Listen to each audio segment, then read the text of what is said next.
Today on The Real Story, new comments on Benghazi. We will tell you what Hillary Clinton just said about the U.S. Embassy attack when she was Secretary of State. Plus, Tea Party Senator Ted Cruz joins us live with the apology he wants to hear from the president in tomorrow's State of the Union address. Remember the mayor of Hoboken, New Jersey, claiming Chris Christie shortchanged her city on aid for Superstorm Sandy? Well, guess what? A new report shows her comments may be washed up. And what do you think when you see this? Other than you want to eat it, right? What blocks of cheese have to do with business in the White House? Hi, everyone. I'm Gretchen Carlson. Welcome to The Real Story for a Monday. Lawmakers ratcheting the rhetoric ahead of President Obama's State of the Union address tomorrow, where he's expected to highlight plans for immigration reform and improving the economy. But one senator warns an increased flow of immigrant workers could mean fewer jobs for Americans who are struggling and, quite frankly, already live here. Senator Jeff Sessions is a Republican from Alabama. He's also the ranking member of the Senate Budget Committee and a senior member of the Senate Judiciary Committee. And he's my guest today. Great to see you, Senator.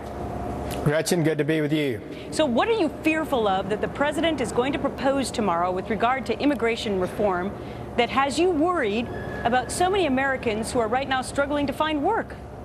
We really do have a huge problem. We have the lowest percentage of Americans actually working today than since 1975. Wages have declined in America relative to inflation since 2000. American working people are hurting. Many of the jobs created today are part-time.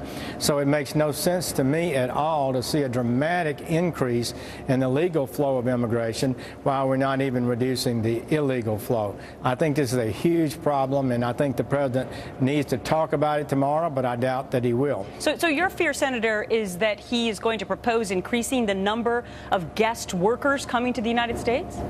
Absolutely. The guest worker provisions in the Senate bill that he supported and is pushing for doubles the number of guest workers. It increases by 50% from 1 million to 1.5 million, 1.5 million each year, plus the 11 million that would be legalized under the plan. So you're talking about over a 10-year period of increasing permanent residents in the United States by 30 million, whereas current law would only allow 10 million to be given permanent status. So are you worried? I just want to ask this question because it's my understanding that what the House leaders are proposing right now on immigration reform, that some of that has leaked, and that you are concerned that the House leaders will agree with the president on at least this one tenet. You believe that that's self-sabotage. How?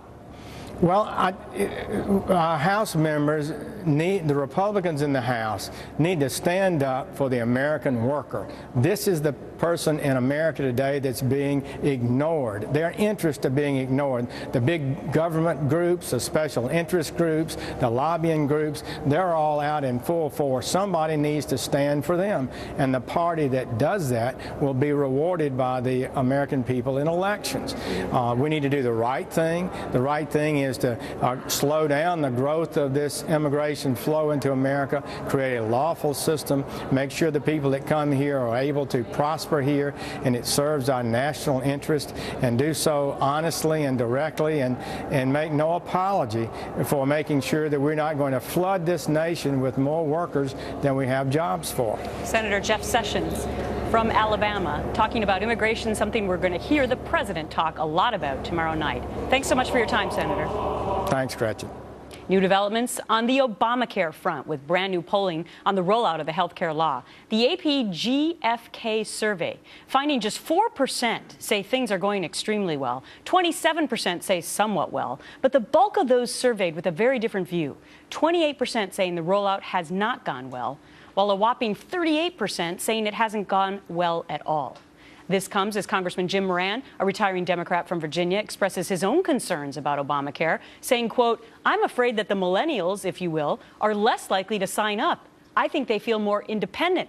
I think they feel a little more invulnerable than prior generations, but I don't think we're going to get enough young people signing up to make this bill work as it was intended to financially." And Republican Senator Ted Cruz also offering advice for the president when it comes to his State of the Union address and the Affordable Care Act. We will speak live with Senator Cruz moments from now on what he wants the president to do tomorrow night.